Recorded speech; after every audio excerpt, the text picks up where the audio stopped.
I want to tell you the story of my immigration to Earth from a planet on the other side of the universe.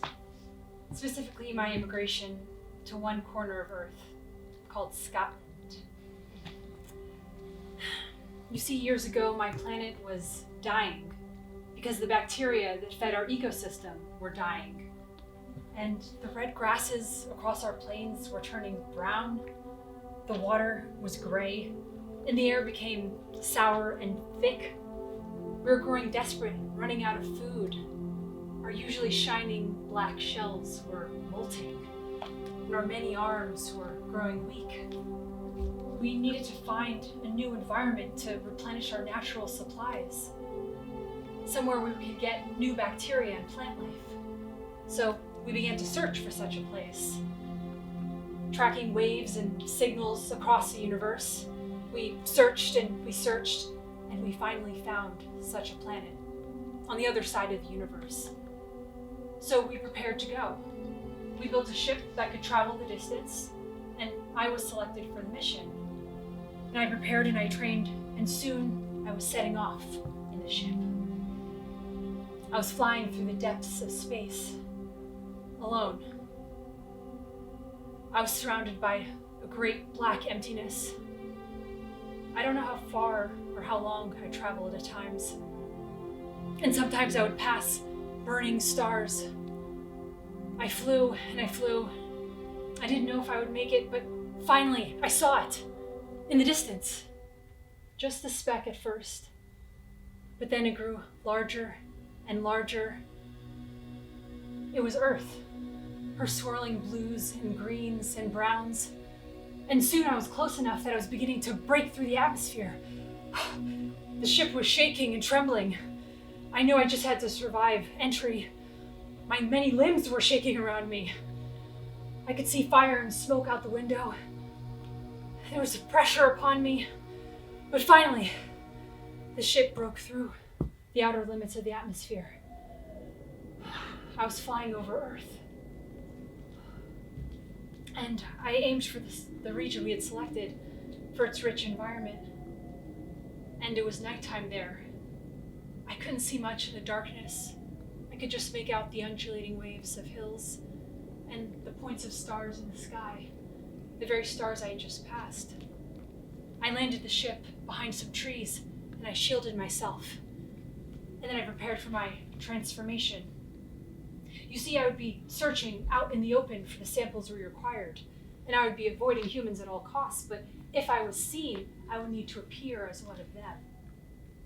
I stepped into the machine, and I began to transform. My limbs were reabsorbing. My body was changing. My cells were transforming. I stepped out of the machine. 2 arms, 2 legs, an awkward, inefficient sort of body. I began to practice walking and talking like them. How's the weather? And I even dressed like them. I put on a garment that was imitating the shorn fur of animals, and a skirt typical to the region with red and green squares. I was ready. It was morning. I opened the ship's door and I stepped out into the sunrise. The sky was painted in oranges and pinks, and their grass was green, and the hills went on forever. It was crisp and wet and fresh. I identified several new scents: the sweet smell of heather, and the iron-rich smell of mud, and the distant and not so distant smell of animal feces. And I began my search. Every day I went out looking for the samples of bacteria and plants that we required. I went across the land, searching and testing and collecting. And some days I traveled for hours and hours. I would pass tall trees, and I would spot strange creatures, some like clouds that had fallen to land called sheep. And I began to love this new land. And every day I searched, and at night I returned back to the ship. When I'd run out of energy, I transformed into my true form again. And I realized I was searching and searching, but I wasn't finding all the samples I required.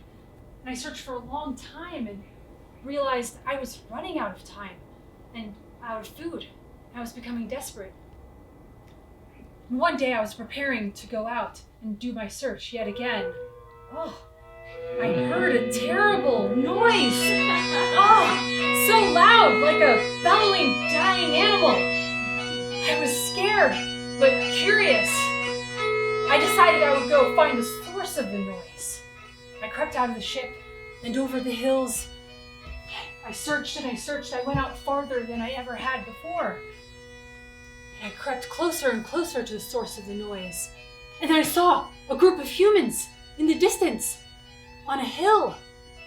And I made sure I was hidden and I crept closer. And I saw one of them was emitting the noise. He was holding a bag and it had some pipes. And I listened.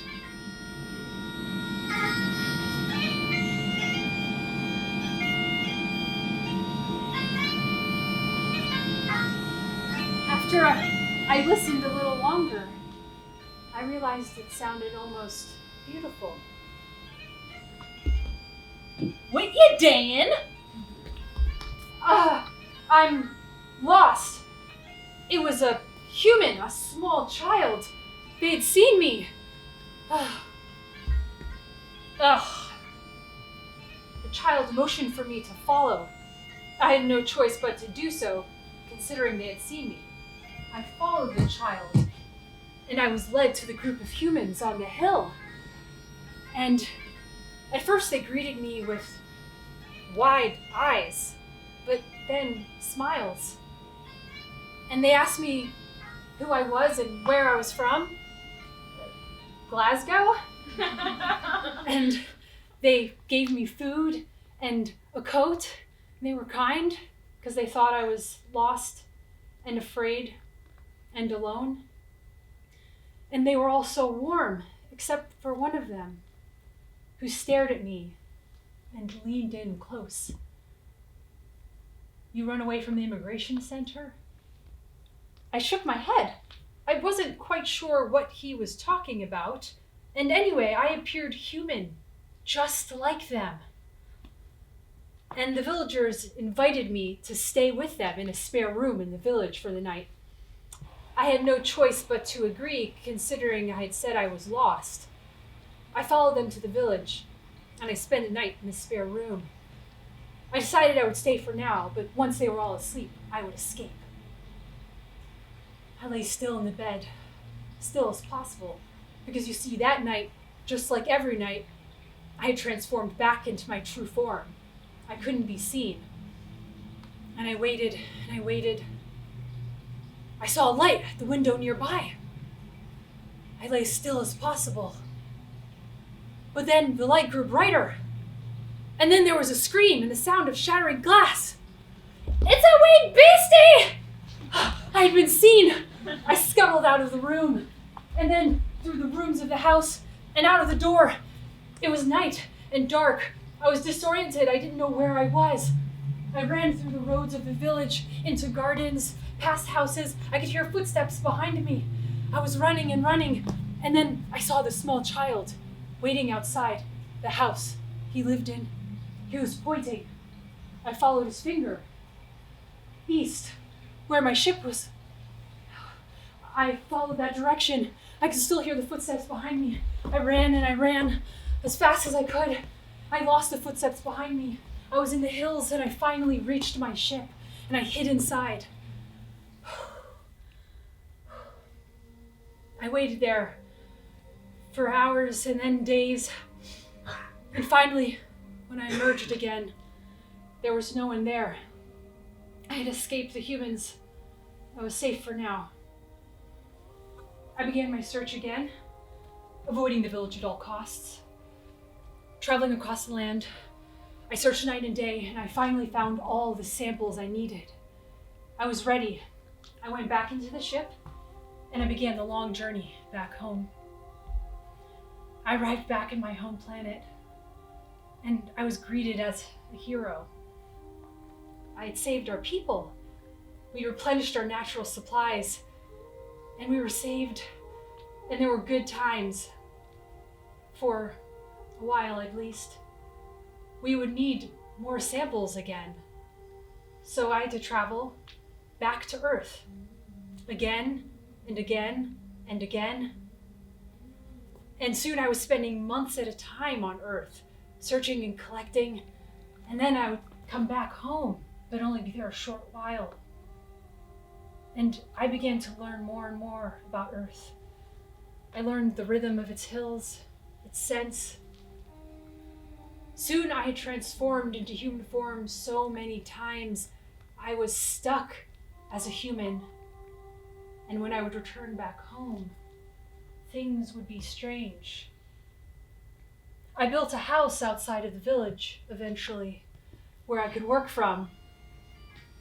And the villagers came to know me, and I knew them. We had an understanding. And as much as I missed my home planet, I'd come to love this portion of Earth called Scotland. Thank you.